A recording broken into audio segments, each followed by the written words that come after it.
program ROR, yaitu ROR, ngobrol bareng Antasari. Iya, di sini kita punya tema yang cukup menarik pada siang hari ini, yaitu tentang 5 stages of grief atau 5 tahap kesedihan nih.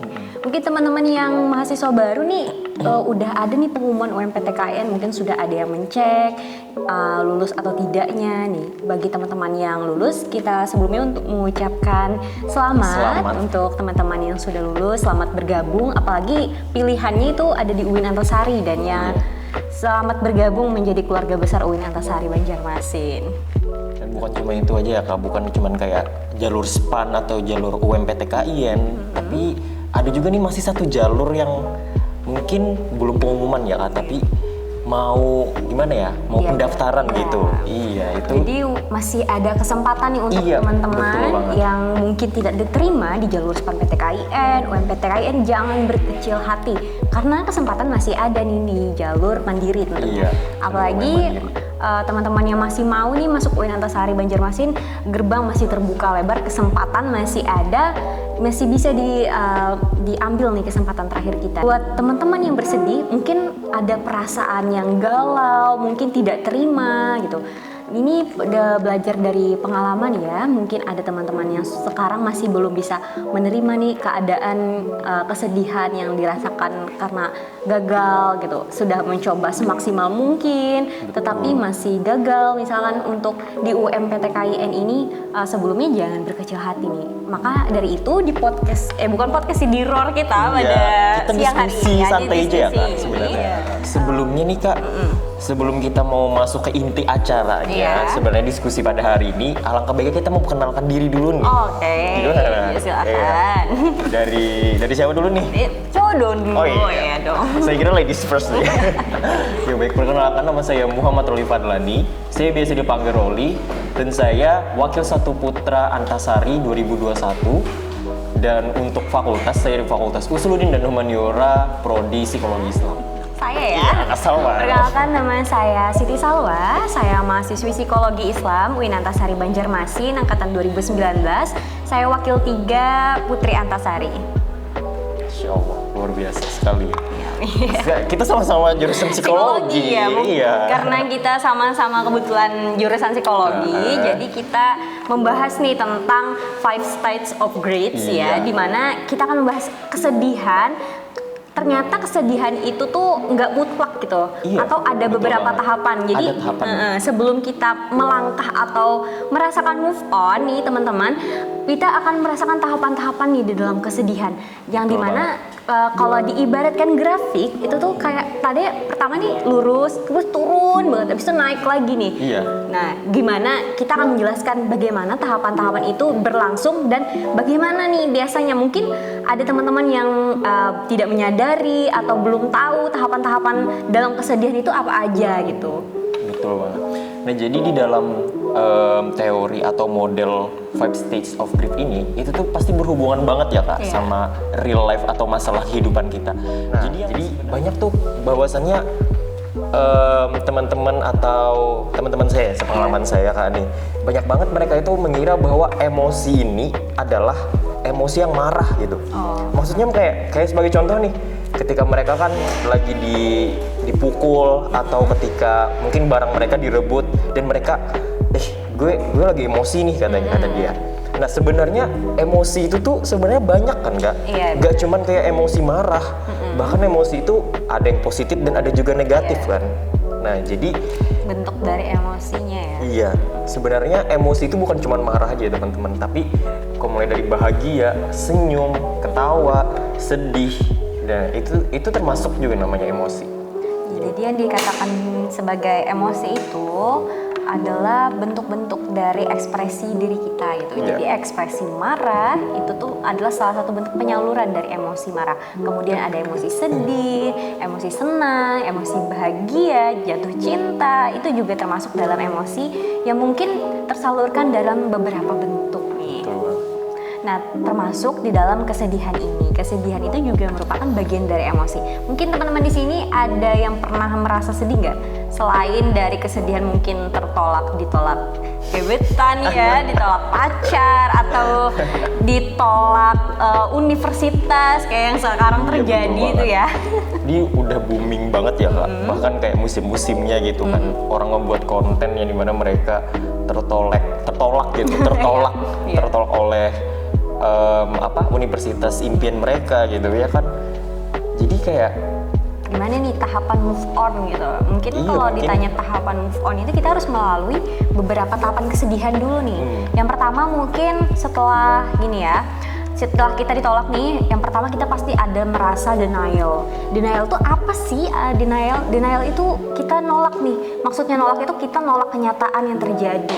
Misalkan kenyataan berbicara bahwa kita ditolak nih di UIN Antasari. Waduh, kita pasti denial. Maksudnya denial itu kita menolak perasaan sedih kita. Jadi kita habis-habisan memutarbalikan fakta sekira kesedihan yang kenyataan tentang sedih ini tidak dirasakan gitu. Kayak nggak mungkin deh, aku nggak mungkin sedih, biasa aja gitu. Biasa aja pokoknya perasaan-perasaan sedih yang menghantam diri itu tidak dirasakan gitu. Kayak kita memilih untuk menghindari perasaan sedih itu, bukannya untuk menghadapi, tetapi kita memilih untuk menghindari gitu. Makanya itu denial, namanya penolakan terhadap perasaan sedih. Berarti kayak gini ya Kak, kayak dia itu bukan nggak terima sih, tapi kayak nggak percaya aja gitu. Kayak loh, kok misalnya kayak gini, ekspektasinya kan, wah dia mungkin waktu SMA atau waktu pada saat sekolah menengah atas ya, dia tuh sering ranking 1, menang lomba, sertifikatnya banyak ya kan. Tetapi setelah dia masuk jalur kayak SPAN atau UMPTKI, dia malah kayak ekspektasinya, wah gue kemungkinan besar masuk nih, karena kan dilihat dari nilai dan sertifikat atau pencapaian dia kan otomatis mungkin ya bisa dibilang percaya diri percaya dirinya tinggi banget atau ekspektasinya tinggi banget. Maka dari hal tersebut, jika kita berekspektasi nih atau kayak percaya diri kita semakin tinggi, bahkan hal tersebut itu bisa jadi bumerang kan. Nah, bisa jadi kekecewaan itu kayak lebih besar juga gitu. Apa outputnya? Jadi yang kita terima pun kayak besar juga gitu ya kan Kak? Karena adanya ekspektasi yang di luar kendali kita. Misalkan kita tuh mengekspektasikan hal-hal yang sebenarnya kita tidak memperkirakan. Biasanya kesedihan itu karena ekspektasi itu ada dan mengecewakan karena kita tidak memperkirakan hal ini bisa terjadi gitu. Karena kita sudah percaya dirinya tinggi, tapi kita tidak memikirkan kemungkinan terburuk dari rencana kita. Kan manusia bisa aja berencana, tapi kan Tuhan yang menentukan. Betul banget. Bahkan kebanyakan dari kita kayak gini nih Kak, maksudnya tuh kita nih udah berekspektasi bahwa kita bakalan masuk di universitas impian kita, tetapi dengan nilai yang segitu, maksudnya tuh ya walaupun nilai kita sudah memadai, mungkin saingan kita ini nilainya tuh lebih tinggi lagi dari kita kayak gitu. Maka dari tersebut kita tuh kayak mungkin jadi saingan di jurusannya. Kalau di UMPTKI itu kan kuotanya diambil per jurusan ya. Betul banget. Nah, jadi dari hal tersebut pun kita kayak tersakiti oleh ekspektasi sendiri gitu. Karena sudah terlalu percaya dirinya udah tinggi banget, ekspektasinya juga tinggi banget. Nah, jadi tersebut itu sih jadi pemicu kenapa karena kita kayak terlalu tinggi aja gitu berekspektasinya.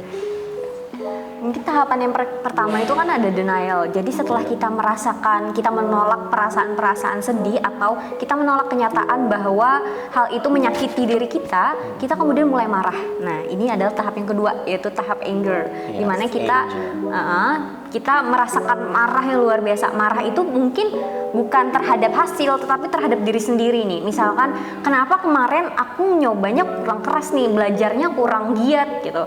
Kenapa aku milihnya jurusan ini? Kenapa jurusan itu? Pokoknya kita marah dengan segala keadaan yang ada gitu. Kita menyalahkan semua orang. Mungkin ini gara-gara ini, pokoknya semua salah gitu. Itu merupakan salah satu tahapan, itu salah satu bentuk dari kesedihan kita gitu. Karena kita saking sedihnya, kita tuh jadi marah gitu. Semua kita menyalahkan semua orang gitu. Betul banget. Bahkan dari fase kedua atau dari anger ini, itu kayak seolah-olah orang itu kayak nggak ngerti sama kita gitu. Seolah-olah dunia ini nggak ada yang ngerti kita gitu. Iya, kayak kerasa banget kan. Nah terus juga dari Angel. Nggak ada yang paham lah kesedihan saya gitu. Cuman saya yang paling sedih gitu di sini. Sikap si paling sedih. Iya, paling sedih. Terus juga dari Angel ini dia itu malah melampiaskan amarahnya atau kesedihannya itu lewat marah tadi. Contohnya kayak membanting pintu atau menghancurkan barang-barang gitu. Jadi di situ sebenarnya ada gimana ya, maksudnya tuh bukan berarti Angel ini buruk sekali gitu buat emosi kita. Tapi dengan tersebut kita itu dapat mengekspresikan gitu. Mengekspresikan. Salah satu bentuk perlindungan gitu sebenarnya dari diri kita. Jadi dari Angel tersebut kita belajar bahwa sebenarnya marah-marah pun ya nggak gimana ya, maksudnya tuh nggak buruk juga gitu. Asalkan juga tidak merugikan orang lain ya Kak. Tapi kalau sampai banting pintu, sampai teriak-teriak nggak jelas itu jelas merugikan sih. Itu artinya marahnya itu tersalurkan kepada hal-hal yang merusak gitu. Betul. Nah, jadi perlindungan dirinya kepada hal-hal yang merusak. Dan itu suatu hal yang bisa dinilai negatif sebenarnya. Betul. Nah, untuk yang pertama tadi ada tahapan bergaining, terus anger, terus yang selanjutnya itu ada denial tadi pertama ya, denial, anger, terus ada bergaining. Kita penawaran gitu. Maksudnya dari penawaran ini nih apa sih gitu.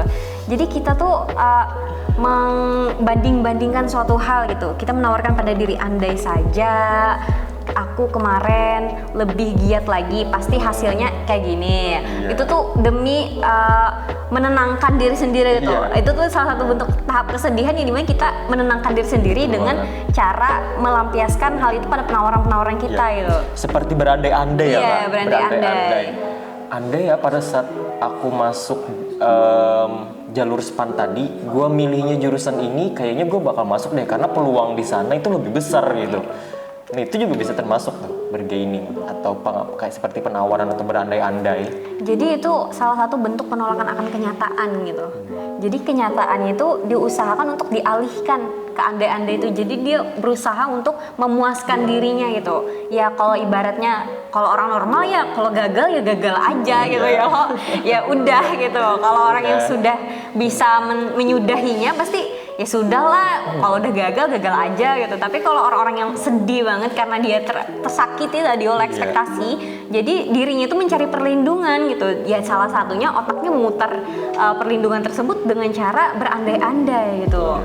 Nah, setelah dia berandai-andai ini, kemudian dia teringat lagi nih akan kenyataan. Jadilah dia bisa depression gitu.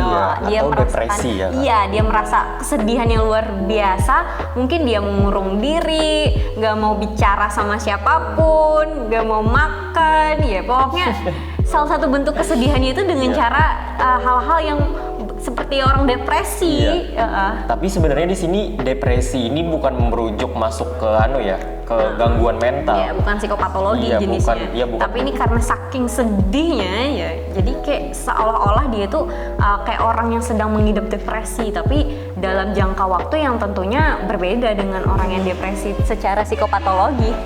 Betul banget, karena kan di dalam psikopatologi itu kan Kak, kayak orang depresi itu baru bisa didiagnosa depresi itu sebenarnya kayak ada waktu-waktu tertentu dan simptom-simptom tertentu. Sekitar minimal 2 minggu lah. Nah, tapi karena mungkin kalonya dari five stage of grief ini, kalau misalnya kalian juga memang kayak terdapat ada gejala-gejala depresi mungkin, tapi kita nggak tahu juga ya karena kita bukan psikolog. Kita bukan psikolog.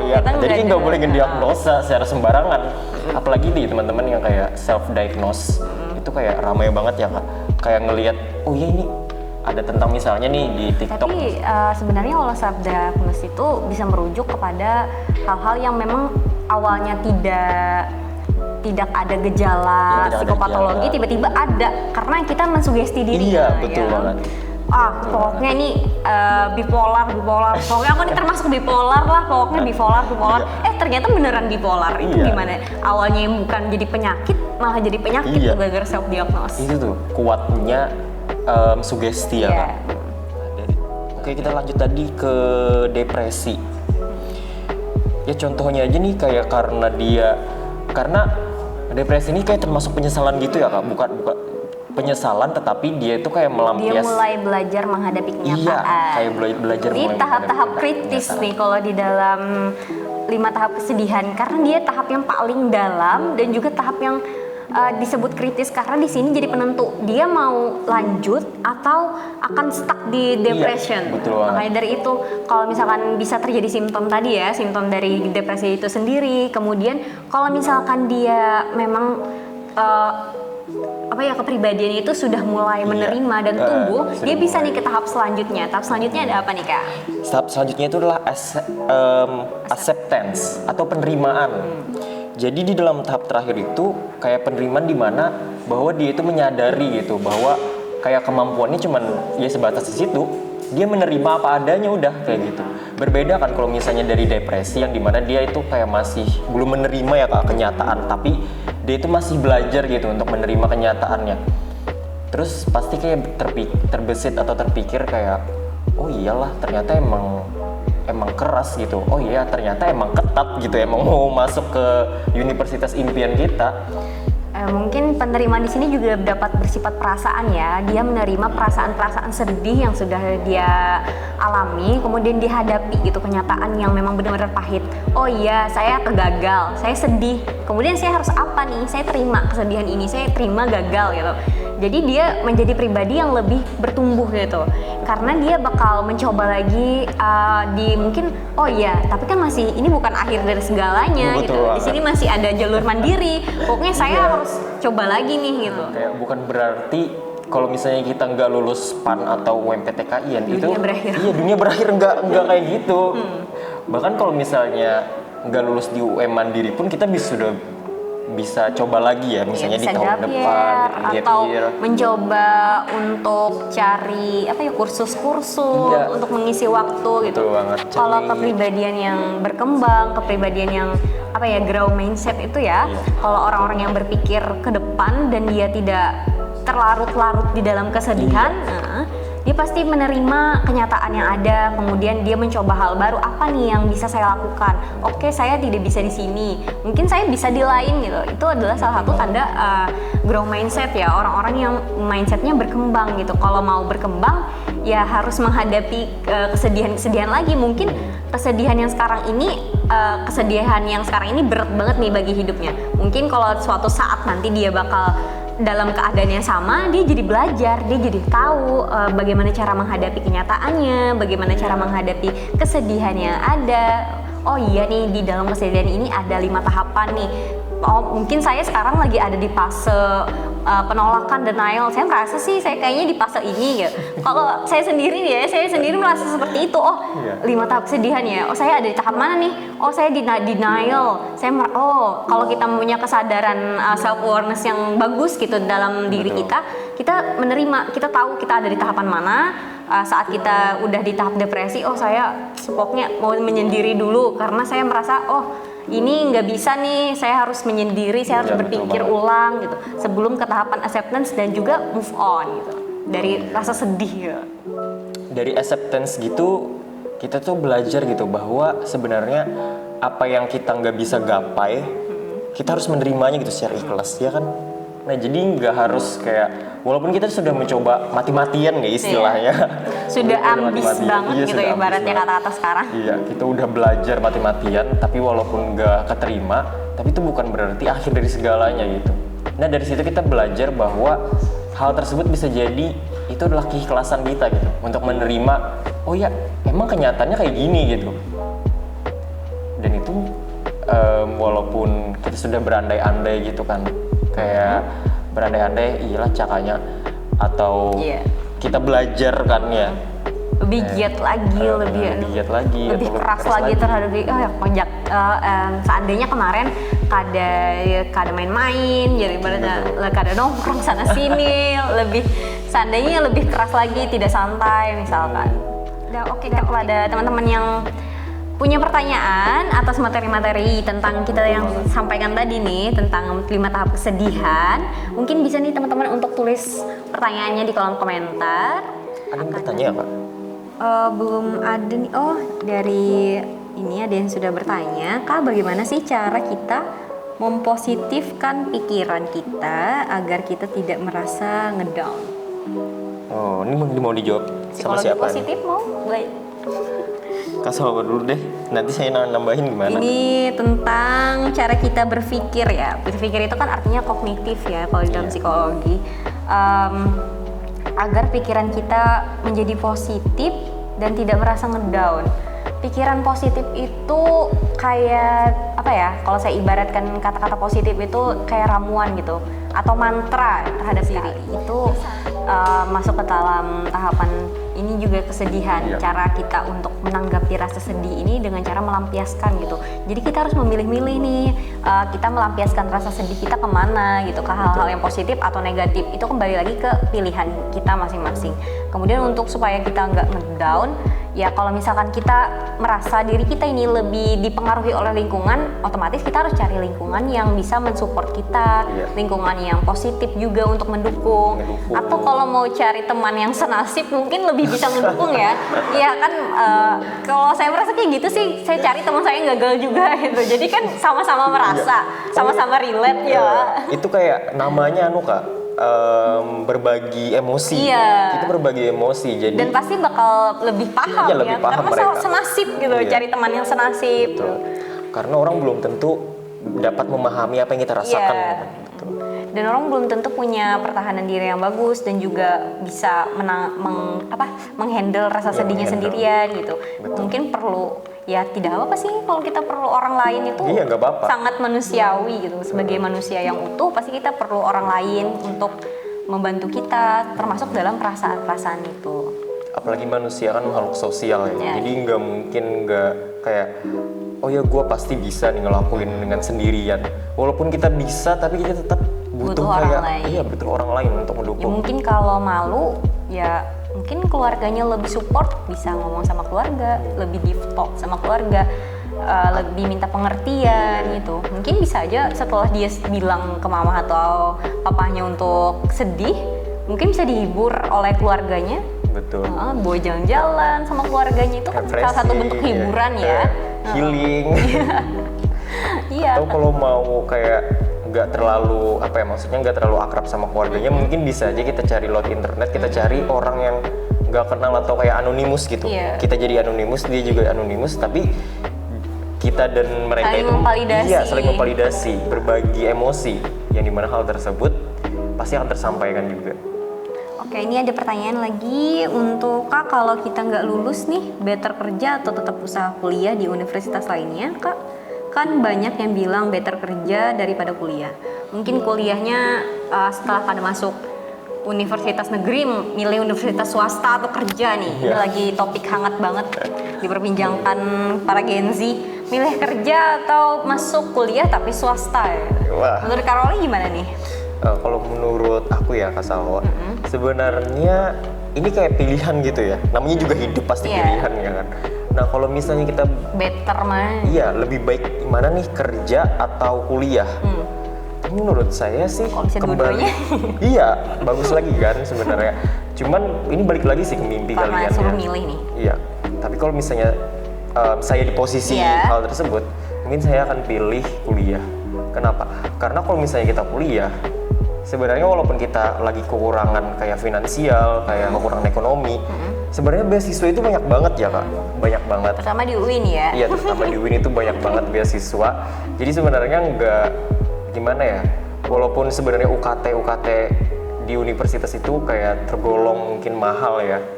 Jadi bukan berarti hal tersebut kayak itu bisa menghambat atau kita kayak berpikir dua kali, oh kayaknya nggak kuliah deh. Enggak gitu. Tapi walaupun gimana ya, misalnya waktu kita kuliah, apalagi pada saat libur semester kan kita bisa tuh sambil kerja ya kan, cari part time gitu. Atau kalau misalnya memang kuliahnya misalnya dari pagi sampai siang aja, nah sore sampai malamnya kan itu kosong ya kan Kak. Nah jadi kita tuh bisa tuh mencari kesempatan misalnya sambil kerja, atau kita ikut lomba.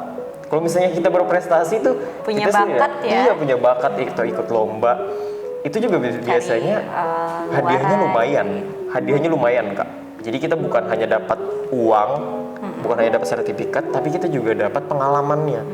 Oh iya, ternyata pada saat gue gue ikut lomba, kemampuan gue juga pasti berkembang gitu.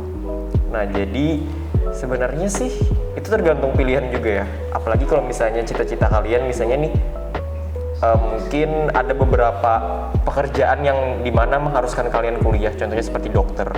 Kan gak mungkin ya kayak orang yang gak kuliah tiba-tiba langsung ngebuka praktek gitu jadi dokter, kan gak mungkin ya. Takutnya kan nanti ada kesalahan gitu pada saat prakteknya.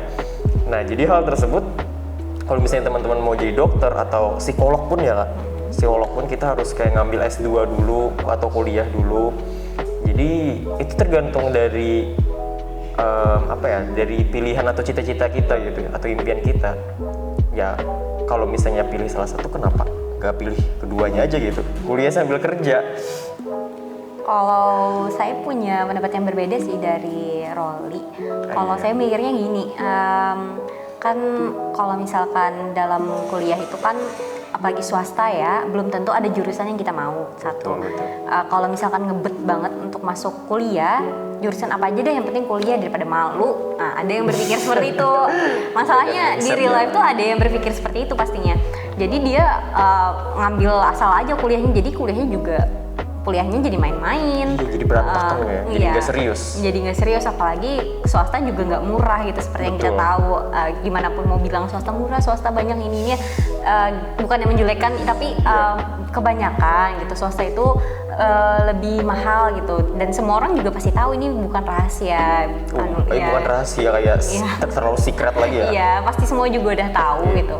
Jadi misalkan memang melihat kondisi keuangan keluarga juga misalkan nggak memungkinkan untuk masuk swasta dan juga bukan jurusan yang kita mau, lebih baik milih gap year aja dulu. Gap year itu kan bisa diambil untuk persiapan seleksi masuk untuk tahun depan. Betul. Atau mau bekerja, misalkan mau bekerja pun nggak masalah sih, mau bekerja untuk diri sendiri atau memang lebih suka lebih nggak, misalkan menyadari ternyata saya nggak berbakat nih, saya nggak mau jadi orang akademisi, saya lebih cocok untuk bisnis misalkan, saya mau lebih berkembang di bisnis, ya nggak masalah sih bagi saya. Orang tidak berpendidikan belum tentu dia tidak belajar gitu, karena banyak banget pelajaran yang nggak mesti harus kuliah. Betul. Gitu. Karena kita bisa belajar di mana aja ya kan? Tergantung dari kepribadian orang itu tersebut, gimana pilihannya gitu. Jadi kalau misalkan saya di posisi, misalkan nih saya dulu gak masuk di universitas di Islam Negeri sini, di UIN Antasari ini, misalkan saya gak lolos nih, saya mungkin bakal berpikir saya akan gap year. Saya gap year, cari pengalaman di luar, ikut kursus, atau saya belajar untuk persiapan masuk universitas impian saya yang lain gitu. Karena jalan tuh nggak kecuman umur kan masih panjang nih, apalagi masih muda nih. Jadi ya nggak usah lah nge-stuck berpikir kalau ini nggak dapet semuanya bakal berakhir. Dunia ini adalah akhir dari segalanya. Dunia bakal kiamat. Kalau yang nggak lulus nih, ini adalah akhir dari segalanya. Gitu. Enggak juga. Enggak sih, sebenarnya perjalanan masih banyak, kesempatan masih panjang.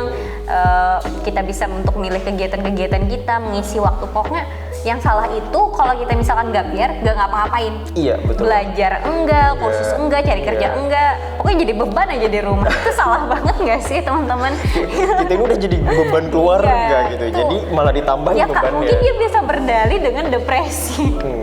Dia menjadi menyalahkan rasa sedihnya tadi ya kan. Dia saya ini depresi, makanya saya nggak mau kemana-mana, saya mau di rumah aja, ngurung diri. Iya. Gitu. Itu malah menyusahkan orang lain. Iya. Bukan hanya berdampak pada dirinya ya Kak, cuman dari orang tuanya pun pasti ngerasa kesusahan gitu. Ini anak malah ngabisin uang aja gitu, malah jadi tambah beban keluarga. Iya, itu sih yang salah menurut saya. Kalau pilihan itu ya tergantung orangnya tersebut gitu. Nah, kayaknya ada yang nanya lagi ya Kak? Ada nih pertanyaannya, Kak, kenapa sih orang itu bisa merasakan suatu kekecewaan gitu atau merasakan kegagalan? Apakah karena dia berpatok kepada sesuatu atau dia hanya mengikuti standar kata-kata orang? Berkaitan nih sama jawaban kita tadi nih. Iya, seharusnya berkaitan ya Kak. Kenapa sih orang itu bisa merasakan kegagalan dan kekecewaan? Ya karena adanya ekspektasi. Kalau bicara kekecewaan ya pasti datangnya dari ekspektasi, yang dimana nggak jarang ekspektasi itu entah patokan dari orang lain, berekspektasi terhadap diri kita, atau kita sendiri yang memasang ekspektasi. Masalah itu kan muncul karena adanya kenyataan dan ekspektasi yang tidak selaras ya. Iya, betul banget. Apalagi kalau misalnya ekspektasi kita ini udah gede banget nih. Kayak tadi kan contohnya misalnya, wah gue ini udah misalnya ranking 1 mulu nih dari SD misalnya sampai ke SMA. Easy lah. Iya, ini easy banget, easy peasy gitu ya. Nah terus udah ikut lomba juga, menang mulu, tapi ternyataannya dia nggak masuk di universitas impiannya. Itu ekspektasinya tuh kayak gimana ya, hit by train gitu maksudnya, kayak tinggi banget. Bahkan dari ekspektasi tersebut, kekecewaan atau kegagalannya pun pasti dampaknya itu ngeri banget, bahkan bisa kena mental kayak. Iya, terus dia mental hanya breakdance gitu. mengikuti standar kata-kata orang juga ini termasuk sih. Jadi dia ngikuti standar lulus harus umur segini, harus masuk universitas ini. Itu reliable banget sih sama kehidupan. Kan hidup itu punya diri kita masing-masing, kita yang nentuin jalan, kita yang merasakan. Kalau misalnya kita gagal juga siapa sih yang ada gitu selain diri kita sendiri yang nggak bakal ninggalin gitu. Orang cuma bisa ngomong doang gitu kan. Orang kan bisa berharap, kok nggak masuk sih, paling gitu doang ngomongnya, tapi sisanya kita yang nanggung gitu. Terkadang orang tuh pengen tahu aja gitu ya Kak, atau bahkan mereka itu malah mungkin membuat kita kayak lebih down lagi gitu. Sebenarnya kita boleh sih kayak ngikutin standar perkataan orang. Mungkin kita juga perlu kayak nasehat gitu atau saran dari orang. Cuman nggak semua saran atau gimana ya, saran atau dari orang lain itu kita terima semua, kita telan mentah-mentah gitu. Nggak semuanya kan. Pasti kita juga harus kita pilah lagi, kita pikirkan lagi. Oh iya, ternyata yang dia katain benar juga ya. Terus oh iya ternyata kayaknya aku lebih ke lebih kayak ke diri gue aja deh gitu. Nah jadi kayak nggak selalunya buruk sih, cuman ya balik lagi ke pribadi kita, apa kita bisa memanajemen hal tersebut.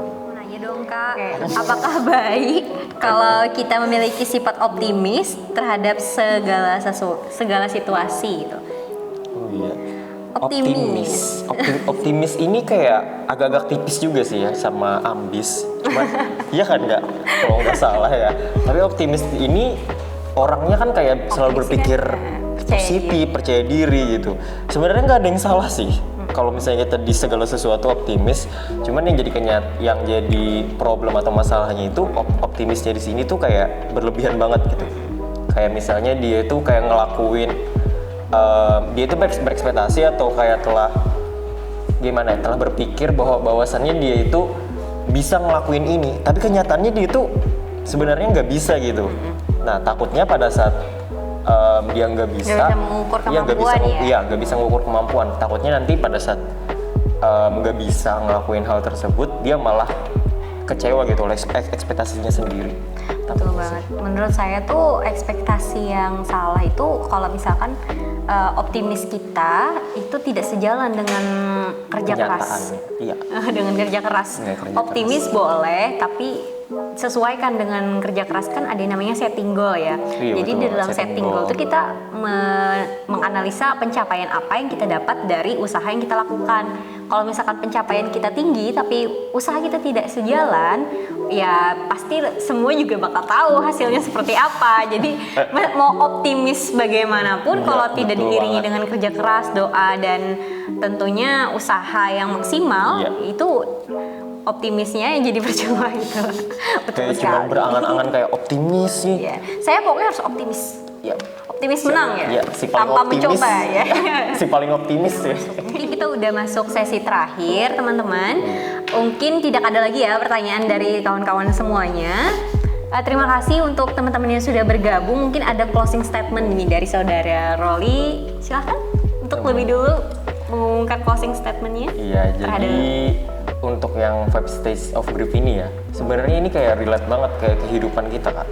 Jadi dari hal tersebut kita bakalan tahu nih kayak oh iya kita lagi di fase atau di stage yang ini. Jadi kita harus bisa tuh mengambil hikmah dan mengendalikan diri. Bukan berarti kalau misalnya kita harus kayak depresi, oh gue depresi jadi seharusnya teman-teman atau keluarga gue paham dong kalau gue depresi gitu. Semua misalnya permintaan gue harus diikutin gitu, harus diturutin. Kan gak bisa kayak gitu kan. Karena orang lain juga punya perasaan gitu, orang lain juga punya kesibukan, gak bisa ngurusin diri kita sendiri. Jadi dari hal tersebut yang bisa saya ambil adalah bagaimana kita itu ngelihat kesedihan itu bukan cuma keburukannya aja. Jadi kita tuh harus bisa juga ngambil kayak ada sisi positifnya juga gitu maksud saya. Nah jadi dari hal tersebut bukan berarti 5 stage of grief ini kita loncat gitu, kayak misalnya dari fase denial ke acceptance gitu kayak kok ngelingkau gitu ya kan. Jadi dari hal tersebut kita harus ambil sisi positifnya aja sih. Dan ini juga pasti relate banget ya bagi teman-teman yang nggak lulus. Ya intinya jangan bersedih, tetap semangat. Tapi dari tersebut kita bisa belajar ya. Kita bisa pasti belajar. Kenapa hal tersebut terjadi? Kenapa gue bisa nge-stuck di sini? Bukan berarti itu kayak mungkin sudah disebut berapa kali ya. Bukan berarti ini akhir dari dunia gitu. Bukan berarti dunia mau kiamat gitu. Itu statement closing dari saya kan. Kalau dari Kak Salwa? Kalau dari saya sendiri, teman-teman, kesedihan itu wajar. Setiap manusia pasti merasa sedih. Jangan denial atas rasa sedih dan kecewa kita. Mungkin awalnya bakal sulit, bakal lelah, capek, dan gak ada yang ngertiin. Dunia seakan tidak ada yang ramah gitu. Ini dunia jadi gelap semua, tidak ada ujungnya. Ini sudah di akhir dunia gitu. Saya tidak bisa melihat besok harus ngapain lagi itu. Mungkin ada overthinking, teman-teman yang sedang merasa sedih atau ada di tahap-tahap kesedihan ini, mungkin bisa lebih memprepare diri, mungkin ini saatnya kita untuk lebih introspeksi diri. Ini saatnya kita untuk lebih menyendiri dulu. Kita membangun lagi diri kita yang sudah hancur oleh ekspektasi atau kenyataan ini. Kita mulai susun lagi rencana-rencana kita ke depan. Mulai ulang lagi ya Kak. Kita sudah mulai merasakan, kita mulai menerima atas kenyataan. Mungkin kita sudah bisa menerima dan kita bisa mengatur ulang kembali apa-apa saja yang perlu kita lakukan, apa aja kita sudah tahu nih. Oh, kita ternyata lemahnya di sini. Oh, ternyata kalau kita berekspektasi kayak gini sakit banget ya rasanya gitu. Jadi kalau saya suatu hari nanti misalkan berjanji kepada diri sendiri, suatu hari nanti kalau saya merasakan hal yang sama, saya akan melakukan hal ini gitu. Saya tidak akan sesedih sekarang gitu. Saya bisa melakukannya. Mungkin teman-teman yang masih bingung harus melampiaskan kesedihannya lewat mana, mungkin bisa lewat art terapi, gimana teman-teman menuliskan segala rasa kesedihan atau menangis sepuas-puasnya. Pokoknya jangan denial lah, jangan ditolak rasa sedih itu, rasakan, hadapi, kemudian baru kita bisa bangkit kembali dalam memanfaatkan kesedihan kita ini sebagai tolak kehidupan gitu ibaratnya. Oke, itu dari closing statement buat kawan-kawan. Tetap semangat untuk teman-teman. Apalagi ini udah pengumuman UMPTKI, mungkin udah ada yang ngecek nih teman-teman. Udah dong pasti. Udah pasti. Udah tahu hasilnya, tapi tidak apa-apa. Terutama untuk calon mahasiswa di UIN Antasari nih, jangan sedih karena masih ada tahap mandiri. Nah, lebih belajar lagi, lebih semangat lagi, lebih dipacu lagi semangatnya. Kayak harus semangat lagi gitu. Iya, demi jurusan impian, kampus impian gitu. Kita tunggu kedatangannya di UIN Antasari Banjarmasin. Kurang-kurangin nongkrongnya, nongkinya, jadi nonton drakornya kurang-kurangin dulu lah, bersabar dulu lah bentar. Nanti kalau udah lulus silahkan puas-puas. Main gamenya juga kurangin gitu. Nah jadi sebenarnya teman-teman kami bukan hanya di live IG, tapi nanti juga pasti ada siaran ulang live IG-nya. Bagi teman-teman yang udah ketinggalan nih rasanya, aduh tadi nggak sempet nonton. Iya nggak sempet dari awal gitu nontonnya. Nggak sempet masuk ya, jangan sedih, kita masih ada siaran ulangi lagi di YouTube UIN Antasari, Putra Putri UIN Antasari. Putra Putri Antasari. Nanti silakan subscribe. Jangan lupa subscribe.